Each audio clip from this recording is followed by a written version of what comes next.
nesejaguna inabigiya inabuga begilebe naguragoso ginangarengera yenga oingalangi nesejaguna inabigiya inabuga begilebe naguragoso ginangarengera yenga ingalangi nesejaguna inabigiya inabuga begilebe naguragoso ginangarengera yenga.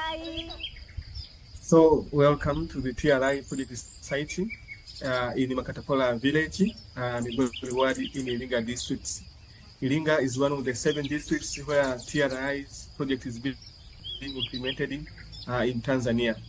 And this particular project site, as you may see, is a dryland area where the most rapid activity is pastoralism, where the Maasai community are the major residents in here. There are also some other minor activities like fishing in the Mtera.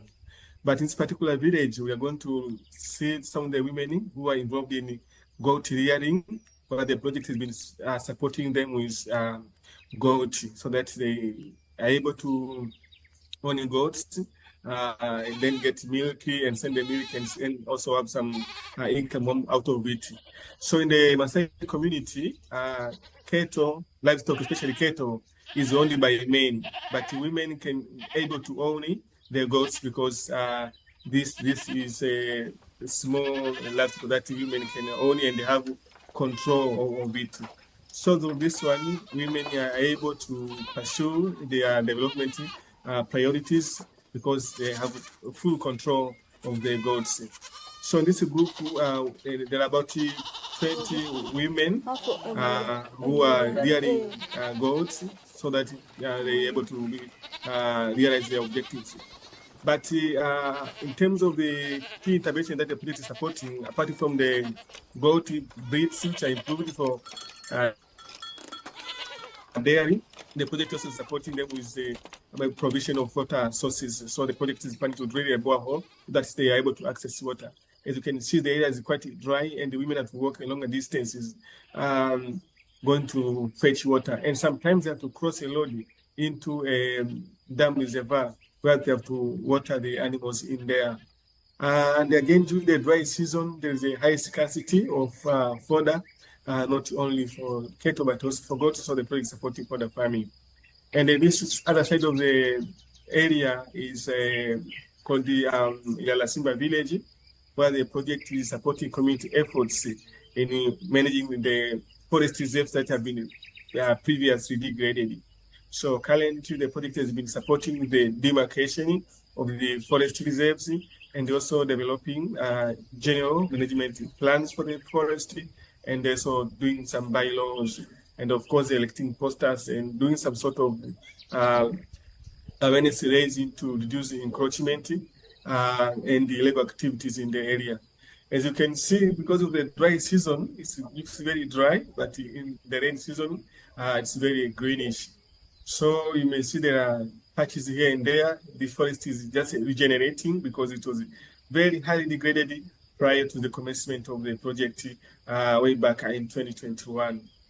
So this is one of the areas that the project is supporting the communities in conserving community forests that have been subject to degradation by charcoal production, firewood cutting, and also illegal felling for timber and the other construction materials. Here also the birds is African side tree in the forest, which also is a key habitat for these birds in the area. We saw also the signs of soil erosion because of course it's a dry in the area, and because of deforestation, the area was prone to deforestation and then the soil degradation. So yes, we are making some progress so that the area is conserved. So these are other areas where there are bigger patches of deforestation and the neighboring areas that outside the project, and the project is doing some efforts to ensure that they also take the lessons from the project, adopt the good practices, and also establish the area forest. And just in this one, the project is already mobilizing communities to in time to joint forest management that is involves more than one village, so that we are able to secure, because if you just go by one village, we are not following the landscape approach. So we are promoting landscape approach by doing more villages and joint planning and management of natural resources, including forests.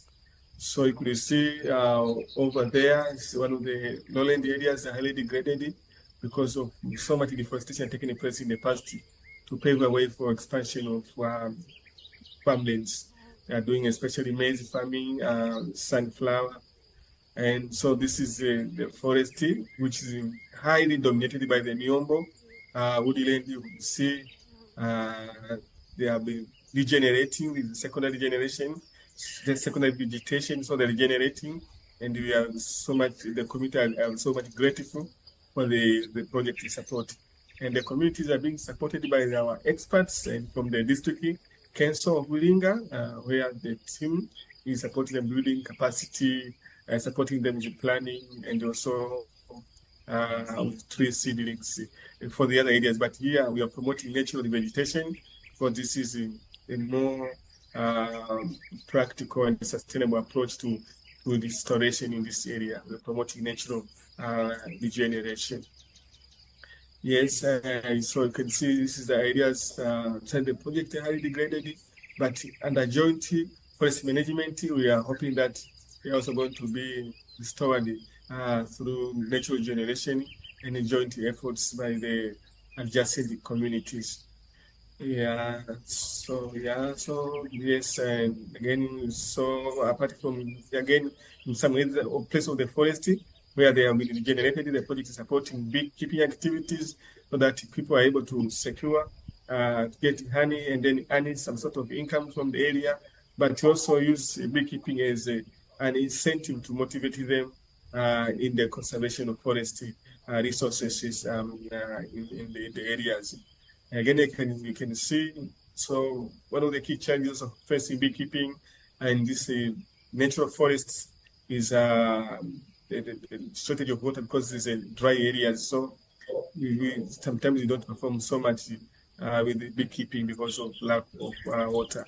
But we are situating the beehives in areas that are closer to water sources, especially the rivers and the lakes, that bees can have water for making bees.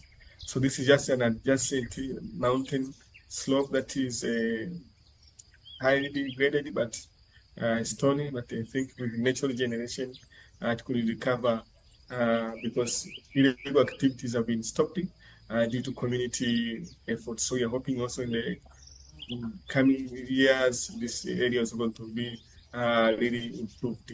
Again, is the areas around the project in the Linga districts, where we are supporting a number of interventions downstream, and also we are promoting climate smart agriculture.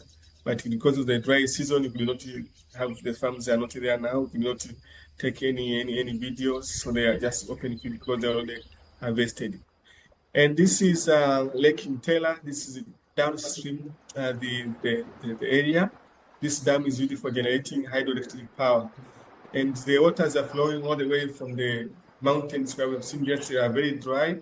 By intervening upstream, we are ensuring that water is able to flow downstream to this area. But as you can see, because of lack of land use planning and the lack of water availability, access, water for livestock, you see there's donkey, cattle that are just drinking water from the dam. And again, you can see there are some agricultural activities that are operating in the area. So there's a lot of illegal activities in this area around.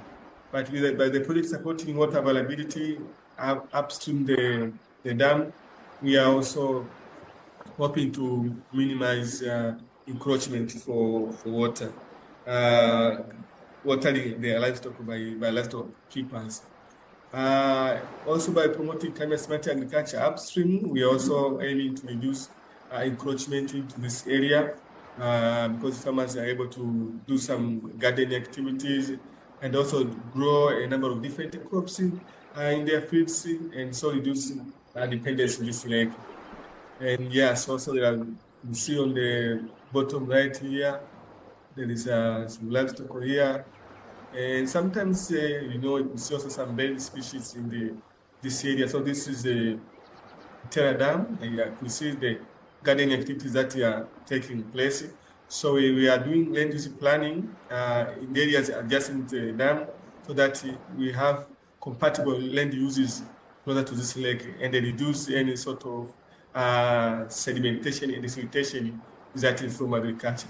So we have done a good part of the efforts in the other areas, but now we're still going on with the government working together. And then back to our village again. So the project beneficiaries and they are taking out their goats to the field.